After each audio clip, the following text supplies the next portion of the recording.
Es tu culpa, ciudadano anónimo. Es tu culpa. No mires para otro lado. Eres culpable de lo que te pasa y de lo que le pasa al planeta.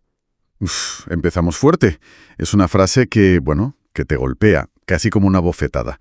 No te deja indiferente, desde luego. Para nada. Y es el punto de partida de un análisis que tenemos hoy entre manos, un texto que defiende una idea realmente provocadora, que en este año, 2025, hemos entrado de lleno en una era que llama la parusía del pueblo. Ajá. La idea es desmenuzar un poco este concepto, entender qué significa eso de que el poder real ha vuelto a cada persona, a cada una de nosotras. Vamos a explorar los mecanismos que, según este documento, lo hacen posible. Claro, y como esa mezcla de democracia, economía, tecnología, ha creado una capacidad de decisión que se describe como algo nunca visto. Y para entenderlo, creo que es fundamental empezar por esa palabra, parusía. Es muy curioso cómo se apropia de un término, que viene de la teología. Sí. Pero en este contexto no habla de nada religioso, sino de una llegada, de una manifestación total y visible del poder de la gente. Y aquí está la clave. A ver. Al conectar esto con la frase del principio, la de la culpa, le da la vuelta por completo. Ya no es un dedo acusador que busca hundirte. Es otra cosa. Es todo lo contrario. Es la confirmación de que la responsabilidad ha cambiado de manos. Si el poder es nuestro, lo que pase, para bien o para mal, pues es cosa nuestra. Vale. Vamos a desgranar esto porque suena muy potente.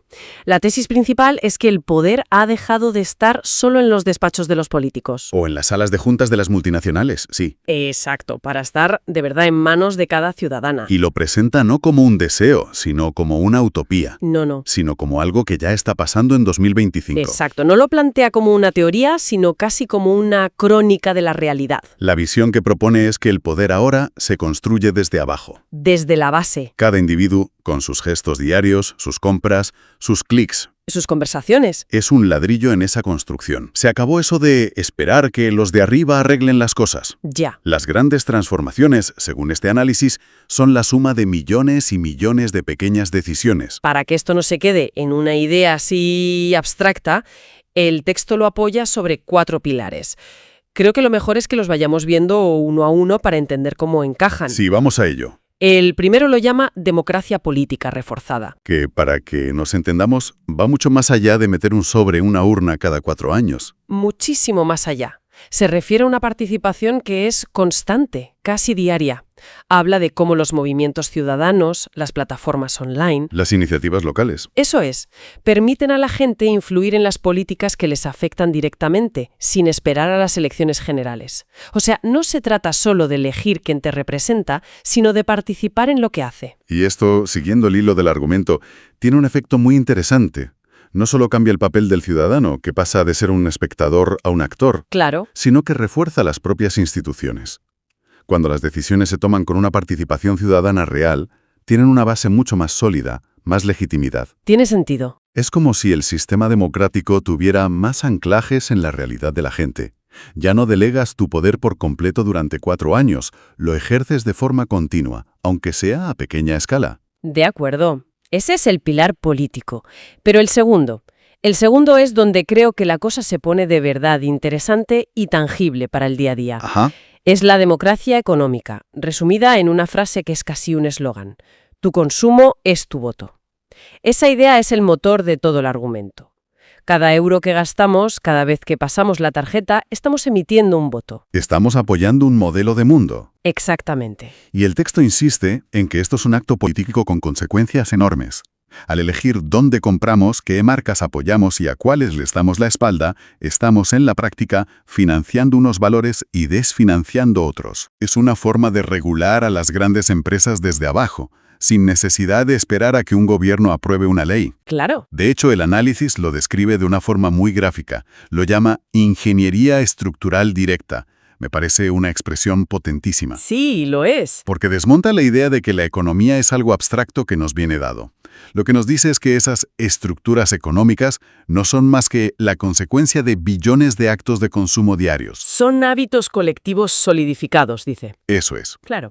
Pero seamos realistas. ¿Hasta qué punto es esto aplicable para todo el mundo? Suena muy bien, pero para una persona que va con el presupuesto justo, la opción de votar con su cartera a la empresa más ética o sostenible, que suele ser la más cara... Es casi un lujo. Exacto. Es un lujo. Esa es una objeción fundamental, y el texto no la ignora.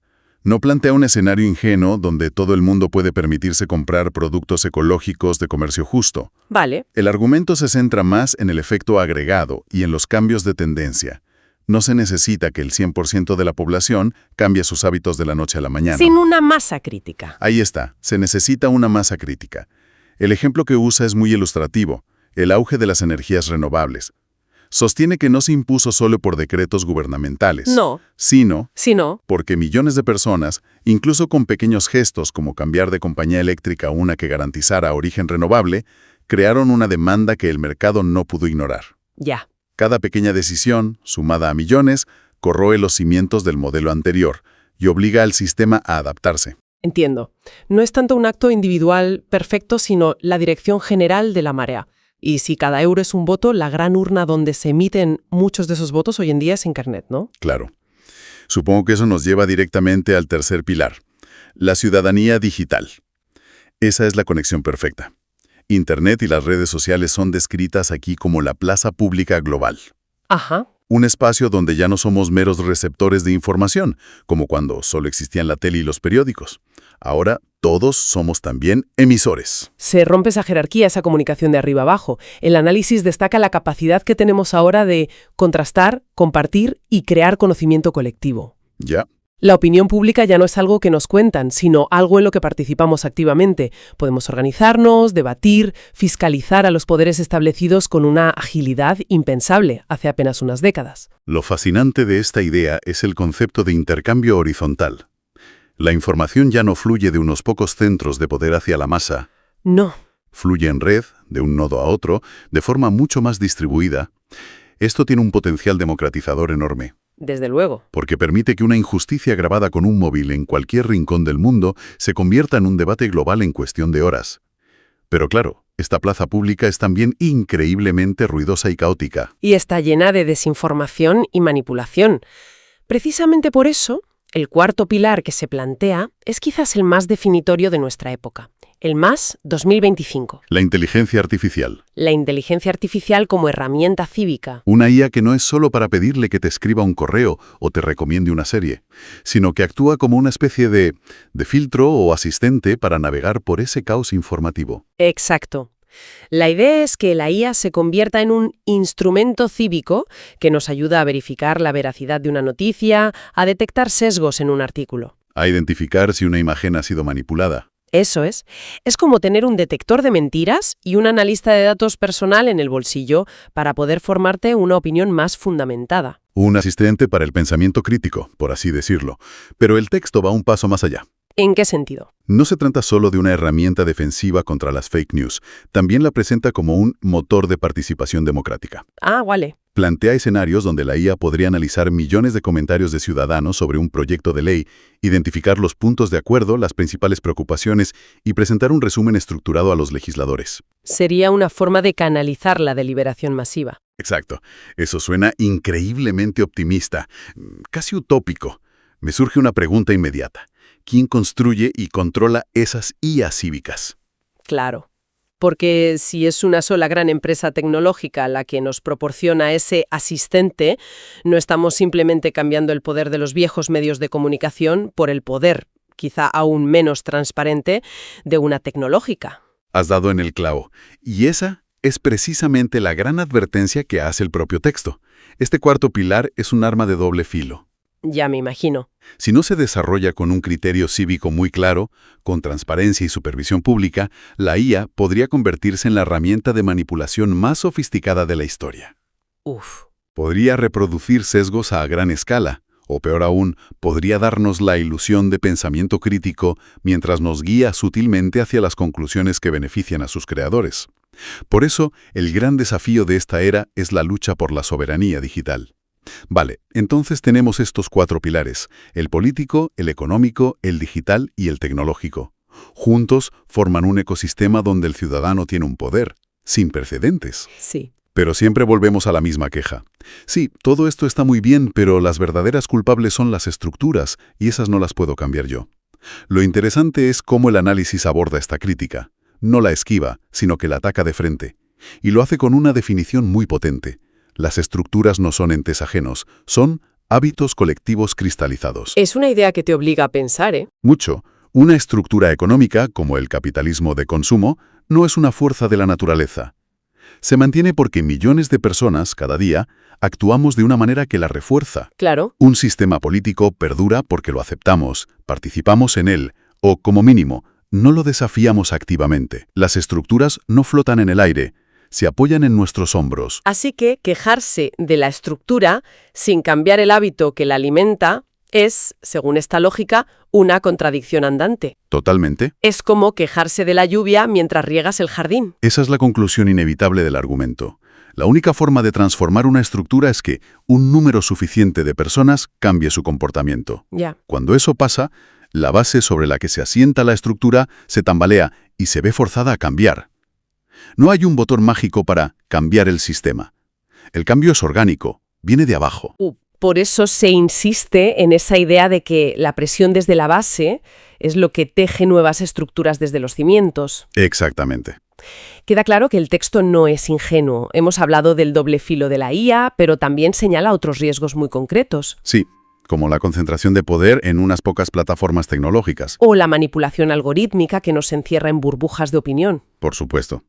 Porque si estas son las nuevas palancas de poder, la pregunta del millón es siempre la misma. ¿Quién controla las palancas? Claro. La soberanía digital de la que hablábamos es eso, la capacidad real de los ciudadanos de ser dueños de sus datos, de su atención y de su participación en el entorno digital. El poder que te da una herramienta depende de si la manejas tú, o si es la herramienta la que te maneja a ti. Ahí está. La batalla ya no es solo en las calles o en los parlamentos.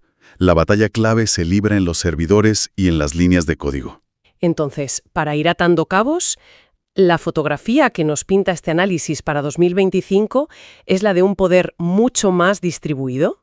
Sí, mucho más descentralizado. La combinación del voto en las urnas, el voto con la cartera, la capacidad de organizarse en la plaza digital y las nuevas herramientas de IA han creado una ciudadana con una capacidad de influencia que nunca antes había tenido. Una ciudadana que ya no es una simple espectadora de la historia, sino un agente activo.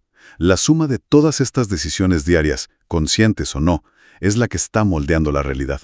La revolución, si es que se puede llamar así. Ya no se espera que venga de un gran líder o un gran decreto.